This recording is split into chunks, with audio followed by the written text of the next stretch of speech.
जब हम भारत की स्थिति के बारे में और भारत के अतीत के बारे में जानकारी लेते हैं, हमें बहुत कुछ जानने सीखने का एक अवसर मिलता है। बंधुओं, हम सब इस बारे में ध्यान रखें, इतिहास केवल पढ़ने और परीक्षा में प्रश्न पत्र का उत्तर देने का माध्यम नहीं होता है। इतिहास एक प्रेरणा भी होती है, एक सबक भी होता है।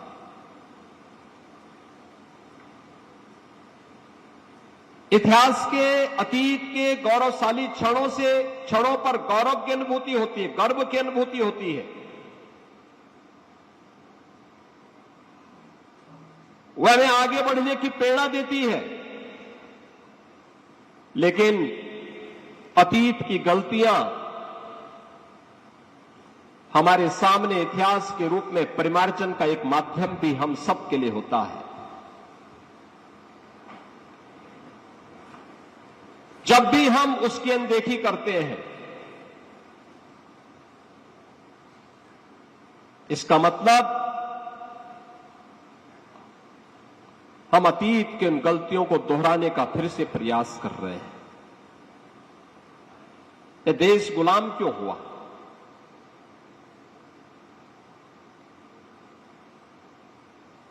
हम 2026 में हैं।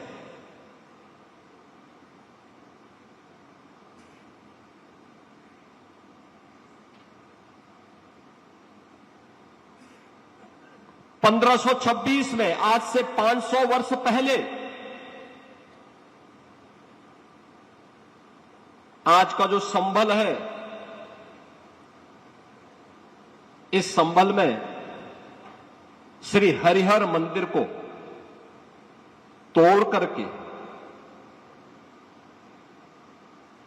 वहां पर एक गुलामी का ढांचा खड़ा कर दिया गया। 1528 में अगर उसकी प्रतिकार 1526 में एकजुट होकर के संभल में हुई होती, तो कदाचित 1528 अयोध्या में दोहराने का दुस्साहस कोई ही नहीं करता।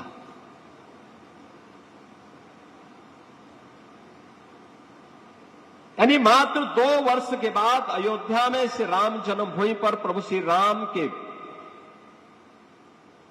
मंदिर को क्षतिग्रस्त करके सनातन धर्मावलंबियों को अपमानित करते हुए एक गुलामी का ढांचा खड़ा किया गया।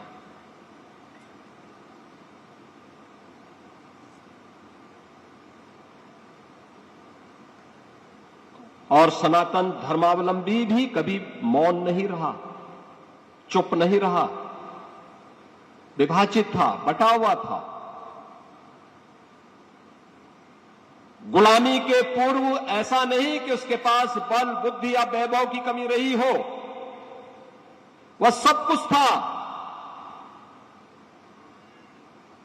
कमी थी तो एकता की कमी थी।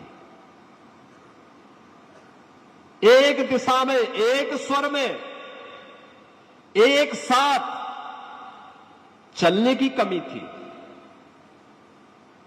हम बटे थे और इसीलिए तो कटे थे।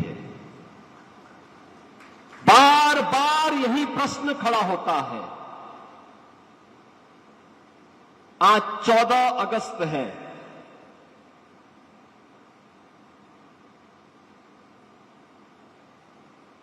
(14 अगस्त 1947) को, आजादी के एक दिन पहले,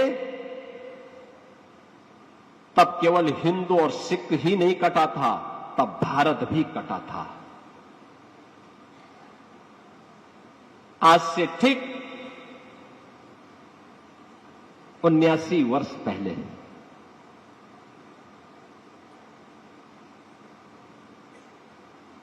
सनातन राष्ट्र के रूप में जो भारत आदिकाल से एक इकाई के रूप में रहा हो, वह भारत कटा तो हिंदू भी कटा।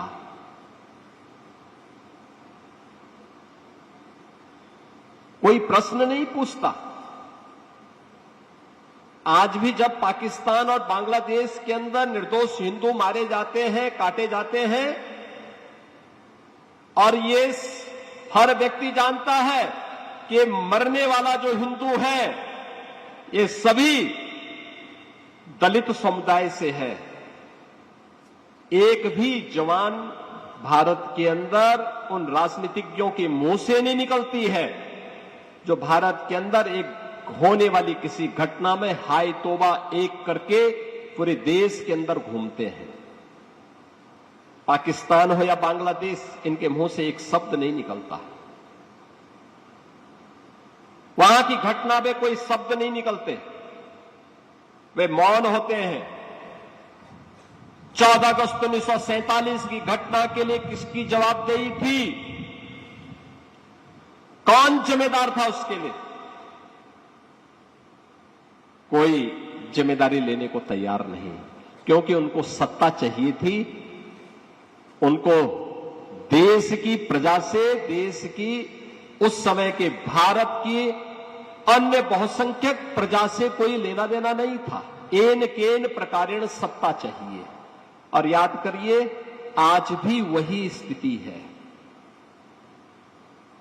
नाम बदले होंगे, चेहरे बदले होंगे, कार्य पद्धति वही है जो 15वीं सदी में देखने को मिल रही थी, आक्रांताओं के समय देखने को मिल रही थी। उसके उपरांत भी अलग अलग घटनाओं में जो कुछ भी हम देख रहे थे, वही चीज आज भी वही उसी स्तर पर वही सब देखने को मिलता है।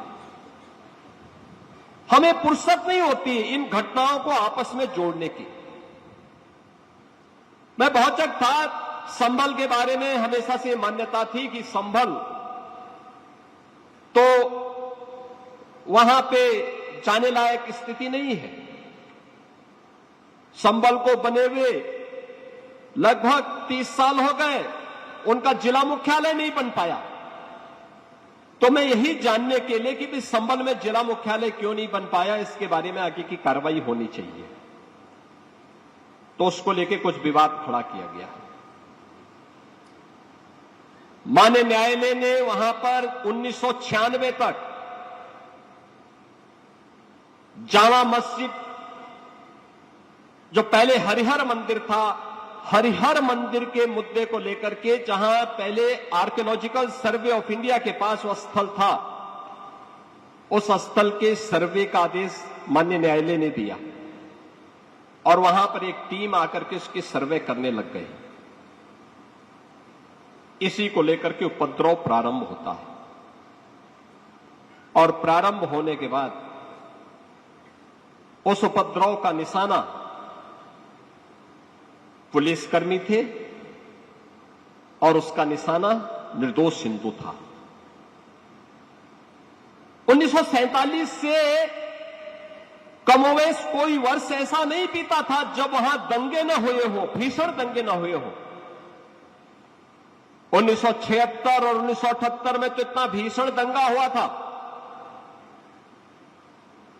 एक साथ 150 हिंदू मार दिए गए।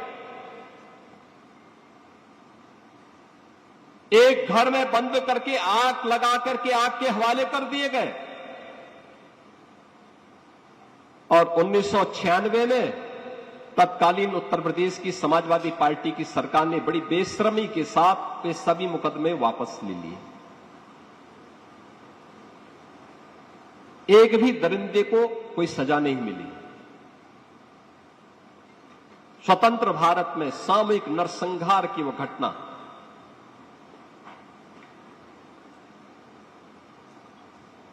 जब 2024 में मुझे जानकारी मिली कि ईएसआई की टीम पर हमला हो रहा है, पुलिस को भी निशाना बनाया जा रहा है, तो मैंने फोन उठाया, मैंने पूछा भाई ये हमला कैसे और फोर्स क्या कर रही है?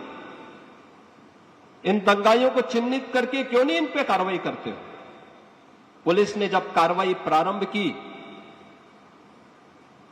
और उसके बाद दंगा तो नियंत्रण में हुआ, लेकिन दंगा नियंत्रण में होने के बाद फिर हमने जब जानकारी लेने की कि आखिर संबल है क्या,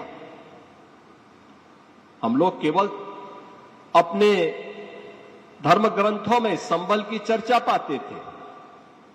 श्री हरि विष्णु का जो 10वां अवतार होने जा रहा है उसी संबल में होने जा रहा है, ये मान करके हम लोग ये मानते थे कि संबल में होगा। लेकिन इस प्रकार की अराजकता हो, इस प्रकार का रावण राज हो, ये कल्पना नहीं थी।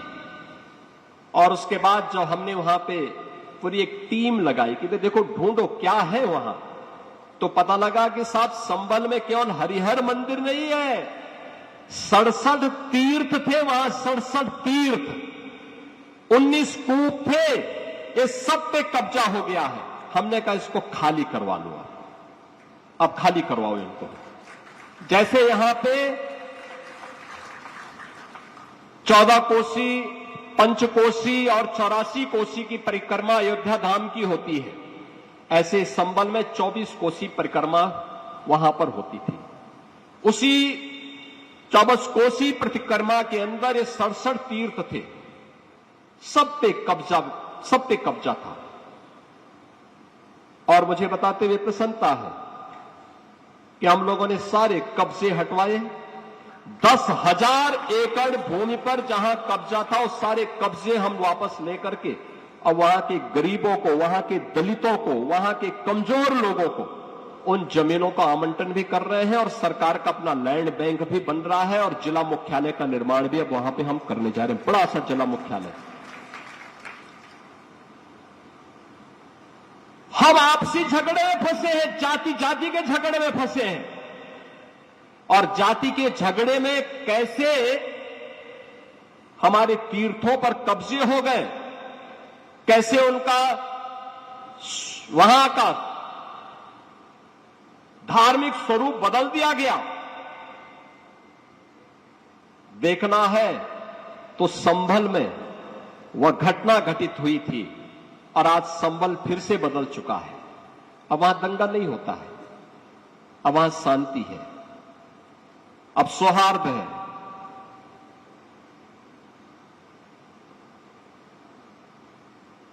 ऐसे ही अयोध्या के अंदर होता था। मुझे तो यहां पे बड़ी देवकाली मंदिर की मूर्ति एक बार चोरी हो गई।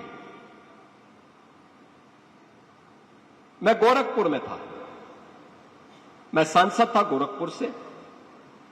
मुझे जानकारी मिली और मैं आया था, यहीं दिगंबर अखाड़ा में ही रुका। वहां से मेरे साथ कुछ लोग गोरखपुर से भी आए थे, कुछ लोग यहां अयोध्या धाम के संतगण भी इकट्ठे हुए।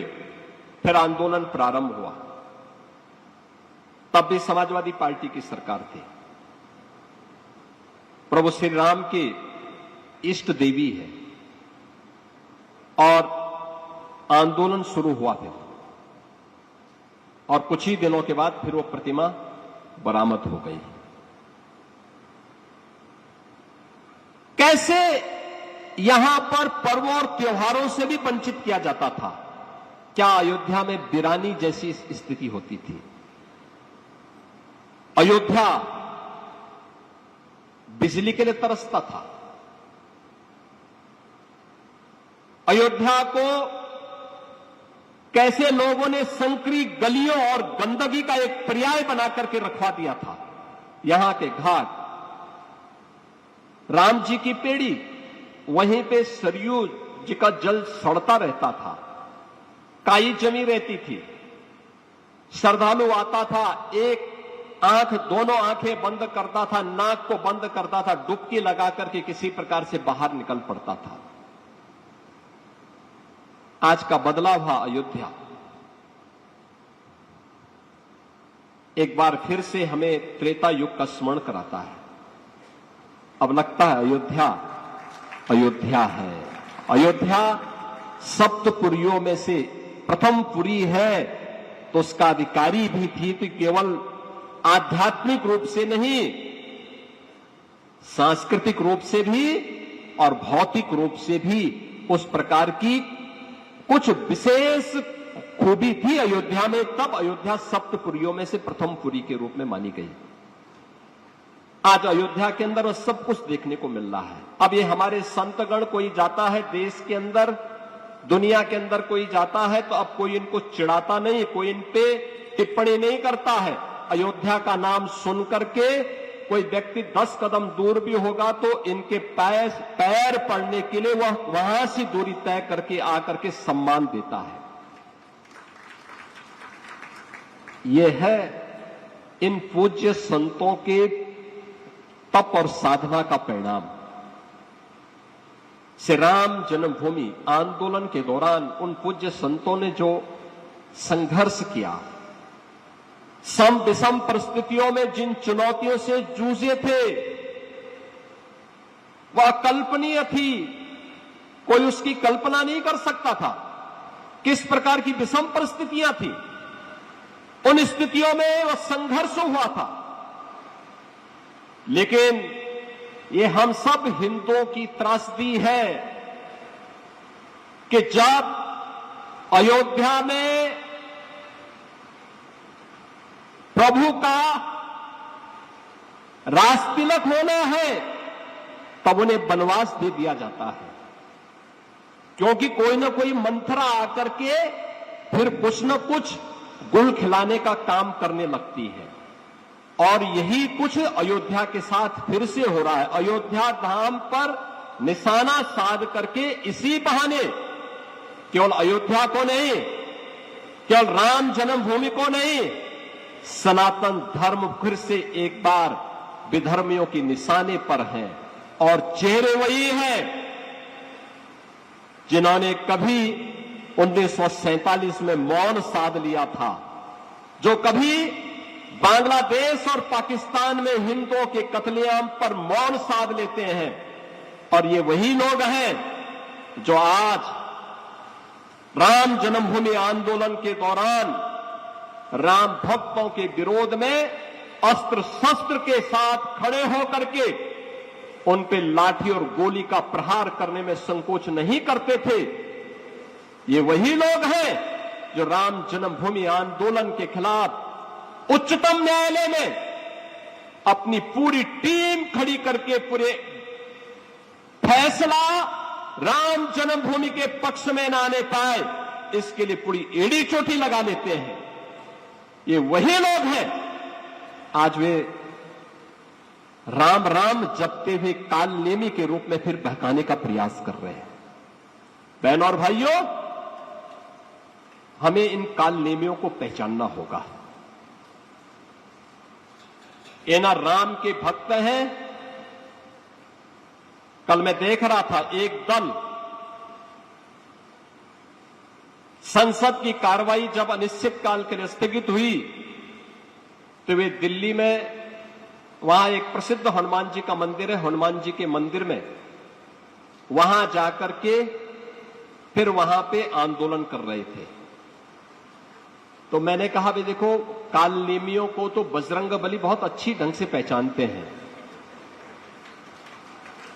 इन काल नेमियों की पहचान तो बजरंगबली से ज्यादा कौन कर सकता है। बजरंगबली मानते हैं कि मेरा भक्त नहीं, ये बाबरी के भक्त हैं। ये बजरंगबली के भक्त नहीं हो सकते। जो बाबरी का भक्त होगा वह बजरंगबली का भक्त नहीं हो सकता है। और उसको चिन्हित, उसको पहचानने की सामर्थ्य बजरंगबली में है। लेकिन बजरंगबली के भक्तों को भी पालना पड़ेगा, उस प्रकार की सामर्थ्य विकसित करनी पड़ेगी। हम उनको पहचान सकें, उनको जान सकें। निशाना सनातन धर्म है, निशाना अयोध्या धाम है और निशाना श्री राम जन्मभूमि है। जिस अयोध्या में चढ़ावे की चर्चा वे करते हैं, मुद्दा क्या था? श्री राम जन्मभूमि में चढ़ावा चोरी से संबंधित एक प्रकरण सामने आया। श्री राम जन्मभूमि तीर्थ क्षेत्र न्यास ने इसके लिए सिफारिश की, एसआईटी बनी, एसआईटी के अनुसार कार्रवाई हुई, कार्रवाई चल भी रही है। उसका नाम चंदा चोरी के साथ जोड़ा गया है। देखो मामला कहां से कहां पहुंच रहा है और फिर कैसे लोग कर रहे हैं।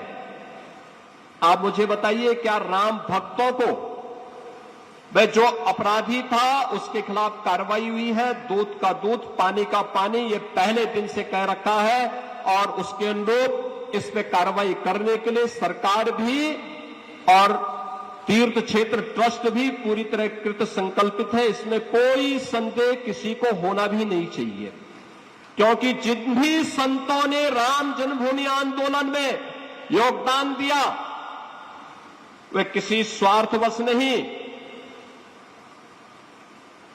उनका योगदान उस पूरे अभियान में केवल एक लक्ष्य को लेकर के कि चाहे जो भी हो, प्रभु श्री राम लला का भव्य मंदिर का निर्माण हो, गुलामी का ढांचा हटे, राम मंदिर के निर्माण का मार्ग प्रशस्त हो।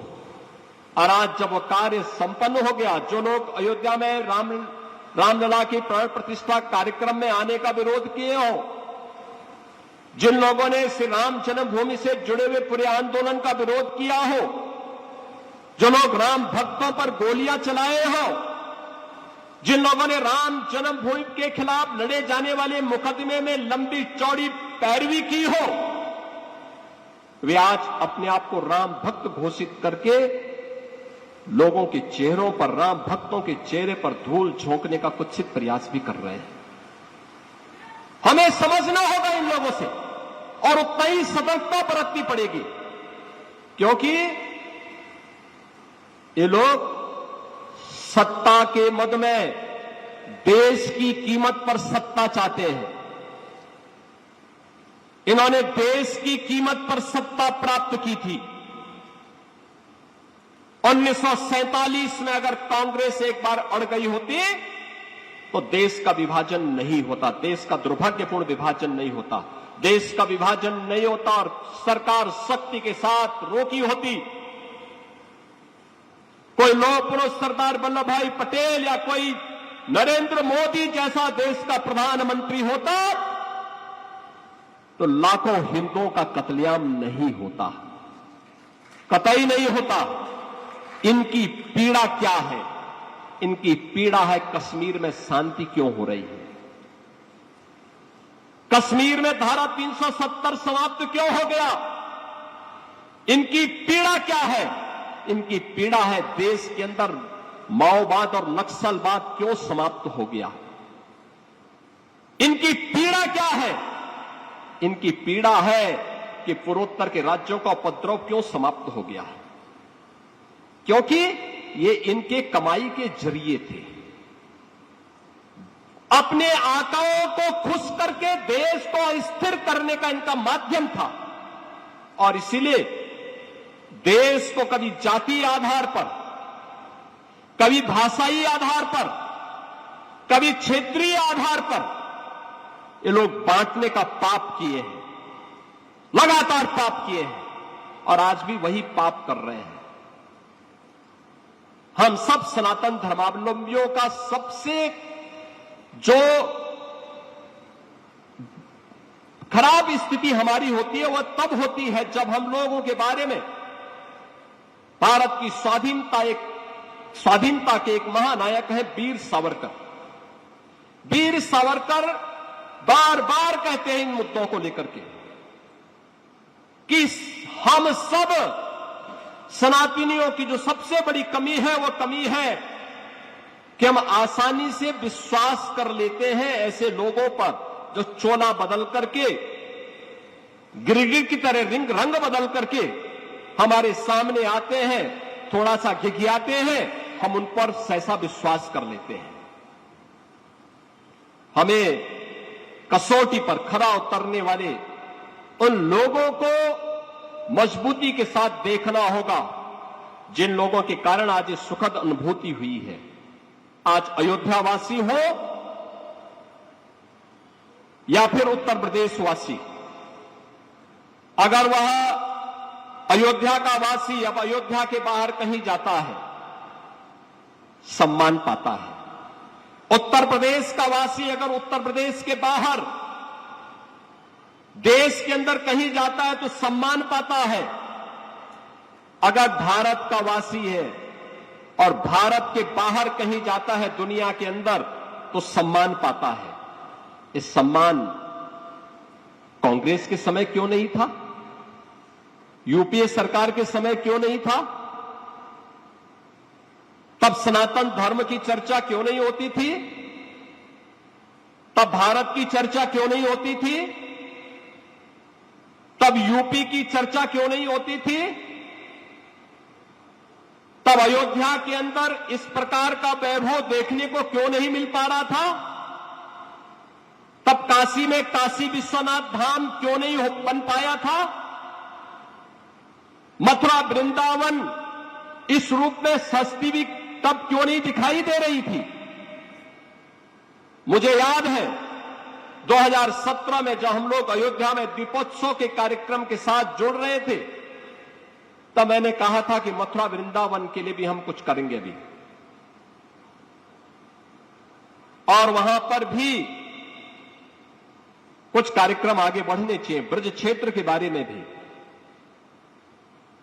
तो मुझे याद है समाजवादी पार्टी के नेता ने कहा था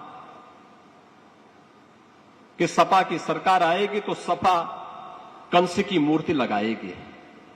तो हमने कहा भाई कंस की सोच ही उनकी है तो उनसे इससे ज्यादा उम्मीद क्या कर सकते हैं। श्री वृंदावन बिहारी की कृपा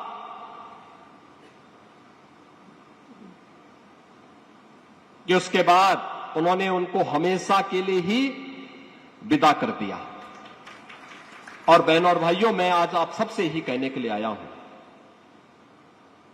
आज जिस महापुरुष की इस पुण्य तिथि के अवसर पर हम सब यहां एकत्र हुए हैं, एक सामान्य संत नहीं थे, असामान्य थे। एक ही ध्येय था। आप सोचो 1949 से लेकर के उस समय वहां अयोध्या में रामघाट पर रहते थे अपने पूज्य गुरुदेव के सानिध्य में, और तब से गोरक्षपीठ से जुड़े थे। 1949 से पहले से गोरक्षपीठ के साथ तब से उनका संबंध। जब मैं कभी लखनऊ की ओर जाता था सड़क मार्ग से, तो मेरे पूज्य गुरुदेव मुझे कहते थे, भाई मैं पूछना जब उनसे अनुमति लेने के लिए जाता था कि मैं लखनऊ जा रहा हूं। अच्छा लखनऊ जा रहे हो, अयोध्या होते हुए जाओगे, काम करना वहां पे परमहंस जी महाराज से मिलते हुए जाना है, उनका आशीर्वाद लेते हुए जाना है। यानी एक आदेश उनका क्या होता था। या मैं कभी दिल्ली से आया और दिल्ली से लखनऊ होते हुए बाई रोड आ रहा हूं,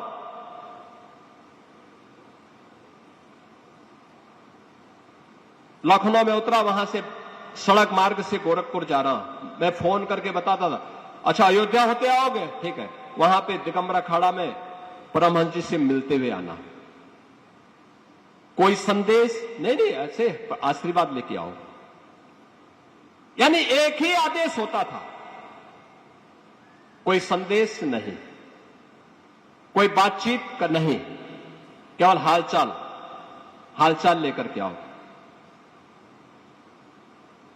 और परमहंस जी महाराज की स्थिति क्या थी? गोरखपुर जाते थे या उधर कहीं गए, महाराज जी हैं या नहीं हैं,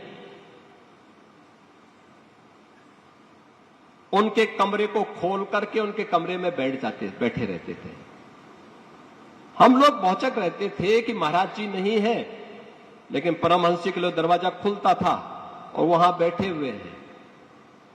वहां बैठ करके कुछ और नहीं तो वहां के कर्मचारियों से कहते थे, भाई चलो जब तक मोहन जी आएंगे तब तक रामायण सीरियल में देखूंगा, और रामायण सीरियल फिर देखने लगते थे। वहां कभी कोई चीज की आवश्यकता पड़ती थी तो बोलते नहीं थे, वो महाराज जी का सूटकेस ही उठा करके लेके चले आते थे। अब आए महाराज जी, कहां गए? भाई मेरा सूटकेस कहां चला गया? अच्छा वो परमहंस आया होगा, परमहंस जी आए होंगे। अच्छा बोल दो भाई सूटकेस मेरा वापस कर दें, जो चाहिए हम अपने आप व्यवस्था करवा देते हैं। यानी यहां जैसे दो भाइयों का आपसी संपर्क और संवाद हो।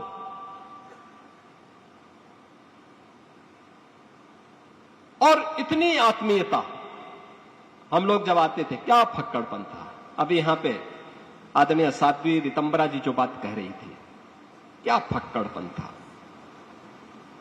आते थे वही काली अल्फी पहन करके दिगंबर अखाड़ा के गेट पर धुनी रमा करके बैठे रहते थे। सर्दियों के दिन में आते थे, वहीं बैठे हुए थे। कोई कल्पना भी नहीं कर सकता था इतना बड़ा संत इतनी सादगी के साथ इतना निश्चिंत होकर के बैठा हुआ हो। अंतिम दिनों में मुझे लखनऊ में कई बार दर्शन करने का अवसर प्राप्त हुआ। जब भी मैं जाता था आंखें खोलते थे, बेटा राम मंदिर का निर्माण होगा ना? हां होगा, जरूर होगा। अंतिम समय में व्यक्ति अपने शरीर के बारे में बात करता है, अपनी बीमारी के बारे में बात करता नहीं। एक ही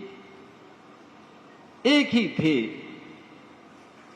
एक ही लक्ष्य को लेकर के, एक ही जीवन का उद्देश्य लेकर के अयोध्या में राम मंदिर बनेगा, जरूर बनेगा। आप लोग हिम्मत से काम लेना, हिम्मत से काम लेने की आवश्यकता है। और गोरक्षपीठ के कार्यक्रमों में आते थे, वो कहते थे कि जब भी जिस दिन इस मंच पर मैं नहीं आऊंगा, मानना कि अब परमहंस भौतिक रूप से इस दुनिया में नहीं है।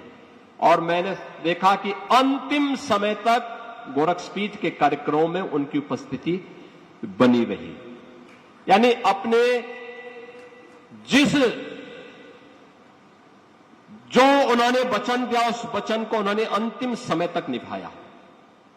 उस वचन के अनुरूप उनका आचरण भी हमें देखने को प्राप्त हुआ। सरकारें आई गई, कोई सरकार उनको डिगा नहीं सकती थी, कोई उन्हें खरीद नहीं सकता था, कोई उन्हें धमका नहीं सकता था। आप सोचो ना 1949 में जब रामलला का प्रकटीकरण हुआ, परमहंसी महाराज और बाबा अभिराम दास जी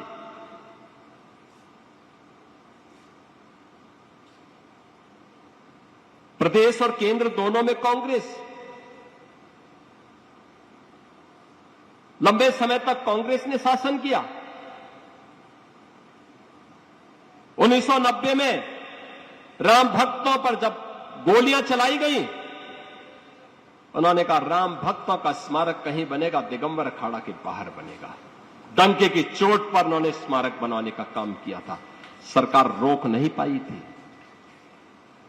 राम भक्ति का यह उत्पट स्वरूप देखने को बहुत कम मिलता है।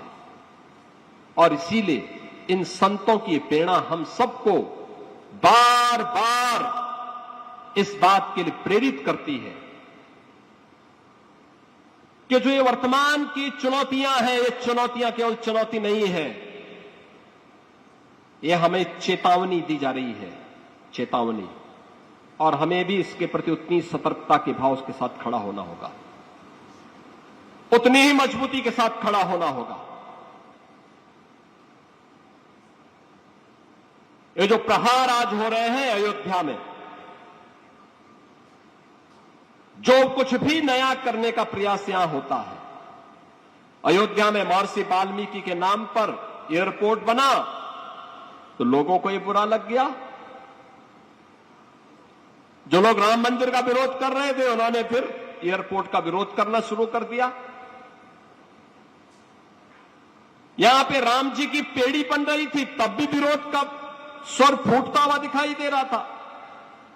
यहां के संत विरोध में नहीं, आम राम भक्त विरोध में नहीं, लेकिन जो श्री रामलला के भव्य मंदिर के विरोधी थे, वे वहां भी विरोध करते हैं। यहां पे अच्छी कनेक्टिविटी हो, अच्छी सड़कें बने, रेलवे की अच्छी व्यवस्था हो, वायु सेवा से अयोध्या धाम जुड़े, यहां के घाटों का नवनिर्माण हो सके, श्री राम जन्मभूमि पे उन पूज्य संतों का, उन पूज्य परंपरा का, जिस परंपरा ने वैष्णव परंपरा के साथ साथ संतों की परंपरा को दिग्दिगंग तक गुंजायमान किया था, उन सब का सम्मान हो। जब इसका एक अभिनव प्रयास श्री राम जन्मभूमि तीर्थ क्षेत्र ट्रस्ट के द्वारा प्रारंभ होता है, तो ये प्रहार होने स्वाभाविक थे। सनातन द्रोही और हिंदू द्रोही मौन कहां रहने वाले हैं, उनके स्वर फूटेंगे ही फूटेंगे, वे बोलेंगे ही बोलेंगे। हम लोगों को भी कष्ट हुआ था घटना, जब चोरी की घटना सामने आई थी, लेकिन कार्रवाई के बाद इस पे विराम लगना चाहिए था। राम भक्तों ने मौन साधा, लेकिन रामद्रोही अयोध्या धाम को, श्री राम जन्मभूमि को और सनातन धर्म को अपमानित करने के लिए न केवल देश के अंदर वातावरण खराब कर रहे हैं, पूरी दुनिया के अंदर वातावरण खराब करके माहौल खराब करने का प्रयास कर रहे हैं। हम सबको इसके प्रति सतर्क होना होगा, इसके प्रति सजग होना होगा, अन्यथा आजादी की जो अधूरी ख्वाहिशें हैं, इसको ये लोग और कुंठित करने का कुत्सित प्रयास करेंगे। ये लड़ाई एक लंबी चलने वाली लड़ाई है, यहीं पे विराम लेने वाली नहीं है, और हम भी ठहरने वाले नहीं हैं। हम लोग भी ऐसा नहीं कि सत्ता के मद में हम लोग मौन हो जाएंगे। जो रामद्रोही होगा उससे अंतिम दम तक निपटेंगे और पूरी ताकत से उसका मुकाबला भी करेंगे। जो भी अयोध्या धाम और हमारे तीर्थों को अपमानित करेगा और सनातन द्रोही होगा, उससे हर प्रकार से निपटने की पूरी तैयारी होगी, पूरी मजबूती के साथ लड़ेंगे। और मुझे लगता है इन पूज्य संतों के प्रति, पूज्य परमहंस रामचंद्र दास जी महाराज के प्रति, उनकी पुण्यतिथि के अवसर पर उनकी स्मृति को नमन करना हमारा तभी सार्थक होगा, तभी उस पुण्य आत्मा को हम अपनी श्रद्धांजलि दे पाने के हकदार होंगे। अगर हमने प्लायन का रास्ता अपनाया तो प्लायन हमारी कायरता होगी, और कायरता नहीं बल्कि चुनौती का मुकाबला करने के लिए हम सबको खड़ा होना पड़ेगा, एकजुट होकर के इस लड़ाई को और मजबूती के साथ आगे बढ़ाने की आवश्यकता है। मैं आज के इस अवसर पर श्री महंत सुरेश दास जी महाराज, श्री महंत रामलखन दास जी महाराज को हृदय से धन्यवाद देता हूं कि उन्होंने यहां पर आज मुलुक पीठाधीश्वर पूज्य संत राजेंद्र देवाचार्य जी महाराज की इस पावन कथा का आयोजन भी किया है। मुझे पिछले दिनों मुलक पीठ पर जाने का पूरा अवसर प्राप्त हुआ था और उस पीठ को प्रणाम करने का अवसर प्राप्त हुआ था। कितनी पूज्य आध्यात्मिक परंपरा है, सैकड़ों वर्षों की विरासत को हमारे पूज्य संतों ने, गुरु शिष्य की परंपरा ने कैसे अक्षुण्ण बनाए रखा हुआ है, मुझे देखने को मिला था। बहनों और भाइयों, आपने पिछले दिनों कुछ देखा होगा और मैं आपको स्मरण कराना चाहूंगा उसको लेकर के।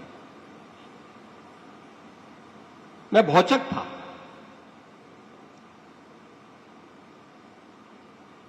कुछ मौलवी ज्ञापन देने के लिए जगह जगह आ रहे थे, तो उसमें से एक, चाहे वह किसी कारण से रहा हो, लेकिन एक ज्ञापन मेरे पास भी पहुंच गया था। उसमें था कि गाय को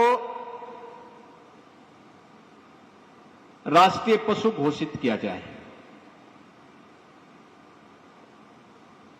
क्योंकि बहुत सारी यात्राएं निकलने लग गई हैं। मैं भौचक था। मैंने कहा भी पशु तो एक ज्ञापन देने वाला व्यक्ति है, उसकी बुद्धि पशुवत है। अरे गाय हमारी माता है, जन्म जन्म का नाता है। गाय हमारी माता है, वह सनातन धर्म की माता है। गाओ विश्वस्य मातरा, उसको भारत की धरोहर के रूप में हमें सजोना चाहिए। अपने घरों में गौपालन का काम करना चाहिए, और हम लोग तो कर रहे हैं। मैं अपने आश्रम में भी करता हूं, और मुख्यमंत्री के रूप में 16 लाख गायों का देखभाल करके गौशालाओं का संरक्षण, गौशालाओं के माध्यम से उनका संरक्षण करवा रहा हूं। हम लोग तो इसका काम कर रहे हैं। तो मैंने उन मौलवियों में से कुछ को फोन किया। मैंने कहा भी मुझे एक बात बताओ, ये तो हमारी सनातन धर्म की धरोहर है, भारत की धरोहर है, आपने पशु क्यों कहा? और यही पशु शब्द मैं तुम्हारे लिए उपयोग करूं, तुम्हें कैसा लगेगा? कहा साहब गलती हो गई। मैंने कहा ये गलती या शरारत?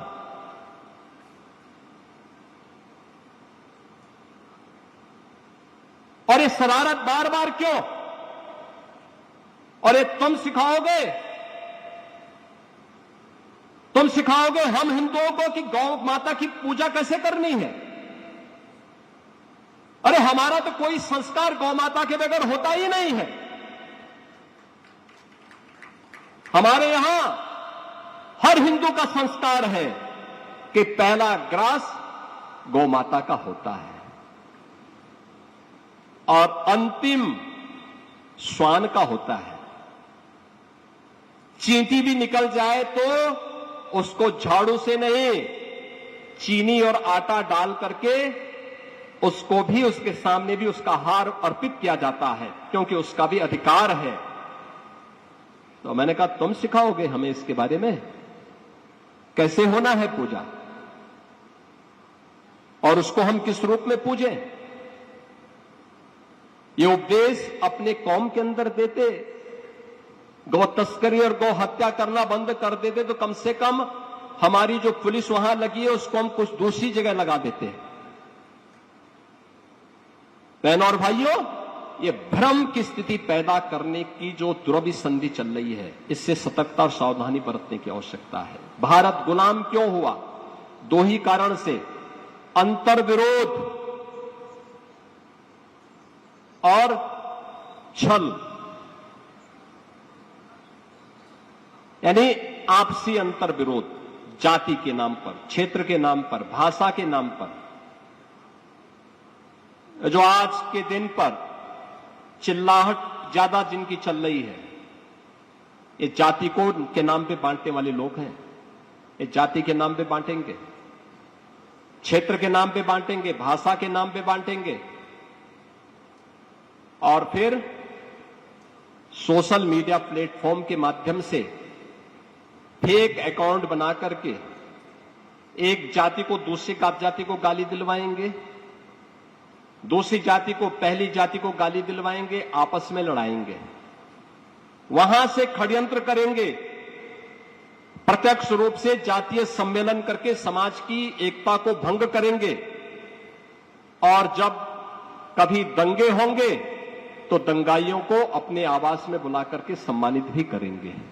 ये वही लोग हैं, उनसे सतर्कता बरतने की आवश्यकता है, बहुत सावधान होने की आवश्यकता है। जो गलतियां अतीत में हुई हैं, उन गलतियों की पुनरावृत्ति होने की आवश्यकता न पड़े। पूज्य संतों के वचन पर चलते हुए हम सब जिस मजबूती के साथ श्री राम जन्मभूमि आंदोलन और उसके उपरांत आए परिणाम की सुखद अनुभूति का एहसास आज कर पा रहे हैं। अयोध्या धाम में, उत्तर प्रदेश में, देश में और पूरी दुनिया में वह एहसास अनंत काल तक आप सभी को प्राप्त होता रहे, इसके लिए आप सबका आह्वान करते हुए मैं एक बार फिर से पूज्य महंत परमहंस रामचंद्र दास जी महाराज के पूज्य श्री चरणों में नमन करते हुए उन्हें विनम्र श्रद्धांजलि अर्पित करते हुए अपनी वाणी को यहीं पे देता हूं विराम। जय जय श्री राम। आपके राज्य की खबरें, आपके शहर की खबरें सबसे पहले जानने के लिए देखते रहें अमर उजाला। चैनल को सब्सक्राइब जरूर कर लें और पाएं हर अपडेट।